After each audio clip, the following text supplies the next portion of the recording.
Hello, we'll continue with Merchant of Venice. Scene 8, Enter Salarino and Solenio.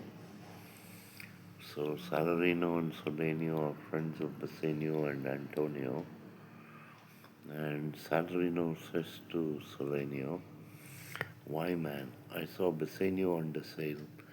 With him is Graciano gone along, and in their ship I'm sure Lorenzo is not."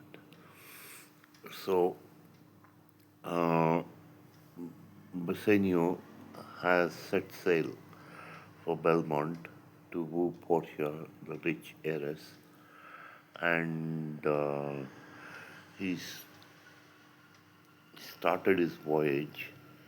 And on the sea, he started his voyage on the sea, and his ship was under sail. And with Bassanio, his friend Graciano has gone along, and Salvino tells Solenio that Lorenzo was not in the ship with Bassanio and Graciano. Lorenzo is the lover of Shylock's daughter Jessica, and Shylock's daughter Jessica and Lorenzo, they have eloped. But what Salvino tells Solenio here is that Lorenzo was not with Bassanio and Graciano. Solenio says, "The villain Jew without Christ raised the Duke, who went with him to search Bassanio's ship." So Solenio tells Salarino that the evil Jew, that is Shylock, uh, raised his voice. He shouted out condemnation of Lorenzo and Jessica, and his outcries, they raised the Duke. The Duke was driven to action, and the Duke went with Shylock to search Bassanio's ship. Salarino says he came too late. The ship was under sail.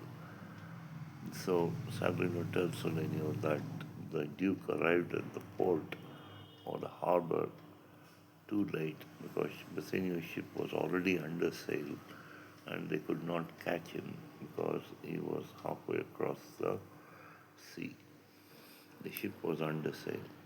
But there the Duke was given to understand that in a gondola were seen together Lorenzo and his amorous Jessica. Besides, Antonio certified the Duke they were not with Bassanio in his ship. So the Duke understood. The Duke was told that Lorenzo and Jessica were seen together in a gondola. A gondola is a small boat which is used to ferry people across the city of Venice. Venice is a city whose streets are nothing but water. So the people move across the city in boats called gondola. And on one of these gondolas, they were seen Lorenzo and Jessica. And Saladin also tells Solenio that Antonio, the rich merchant, has told the Duke that Lorenzo and Jessica were not with Bassanio in his ship. Solenio, I never heard a passion so confused, so strange, outrageous, and so variable as the dog Jew did utter in the streets. So Solenio says that he had never heard outcries, he had never heard shouts which were so confused and they were so strange to listen to. And Shylock was outraged and he outraged his listeners. And there were so many different complaints being made by Shylock, uh, which Shylock uttered in the streets of Venice. My daughter, he said, oh my ducats, oh my daughter, fled with the Christian. Oh my Christian ducats, justice, the law, my ducats and my daughter. A sealed bag, two sealed bags of ducats, of double ducats, stolen from me by my daughter. And jewels, two stones, two rich and precious stones, stolen by my daughter. Justice, find the girl. She had the stones upon her and the ducats. So Shylock is so outraged, so confused at the loss of his wealth. Jessica has taken most of his jewels when she eloped with Lorenzo.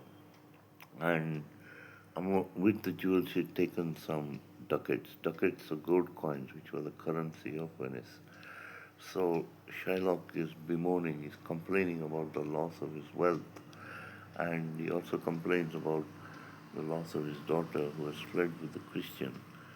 And he becomes confused. My Christian ducats, he says, and he calls the justice and the law, and he calls them on behalf of his daughter, ducats and his daughter.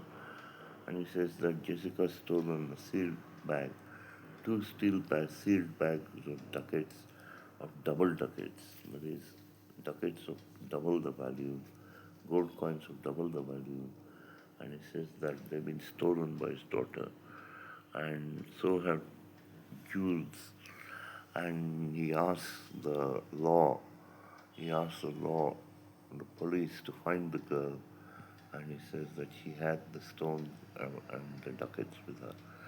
Salarino says why all the boys in Venice did follow him, crying his stones, his daughter, and his ducats.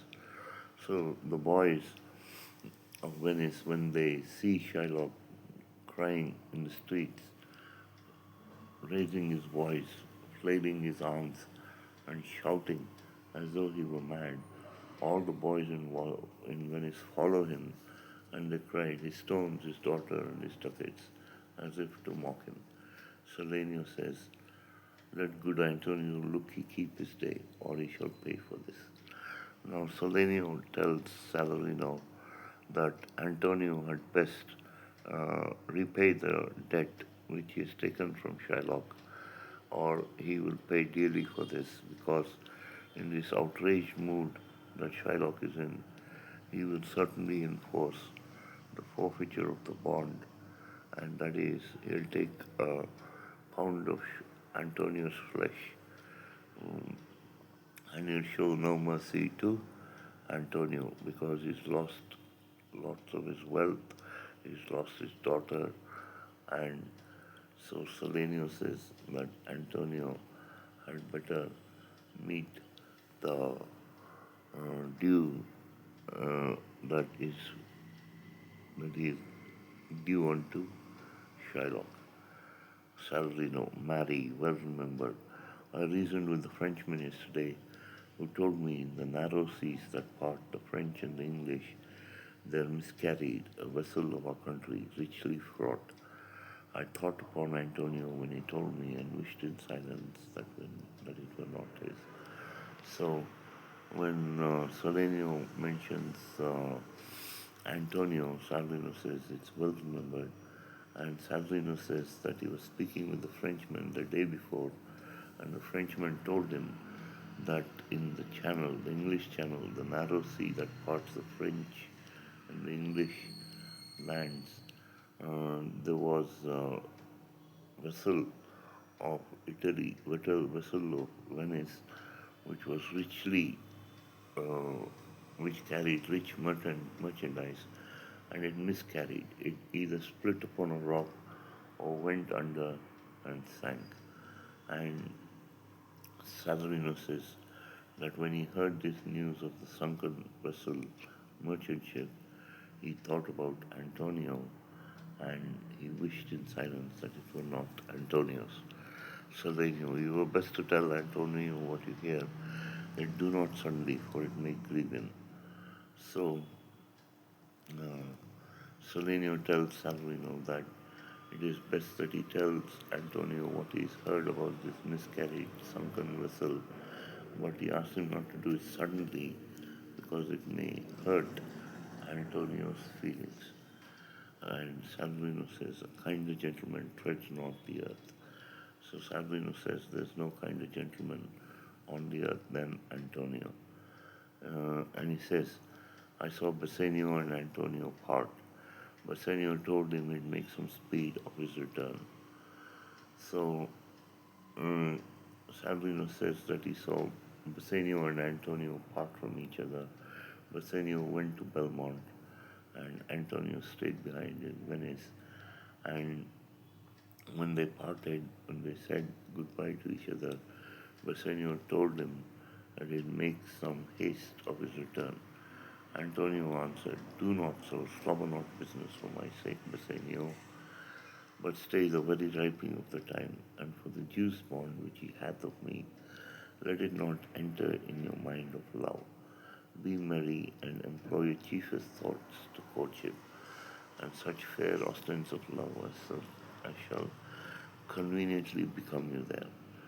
So Antonio advised Bassanio not to have in mind the debt which Antonio owes to Shylock, but he asked Bassanio to let the moment ripen to fruition, and he asked Bassanio not to worry too much about the bond which he has signed on Bassanio's behalf with Shylock, and Antonio asked Bassanio to employ his chiefest thoughts to courtship and shows of love as would conveniently be coming in Belmont with Portia. And even there, his eye being big with tears, turning his face, he put his hand behind him, and with affection wondrous sensible, he wrung Bassanio's hand, and so they parted. And so uh, Antonio started to cry because he was going to take leave of his beloved Bassanio. He put his hand behind him. Bassanio wrung his hand. Bassanio shook his hand, and with this affection, which was wondrously sensible, they parted.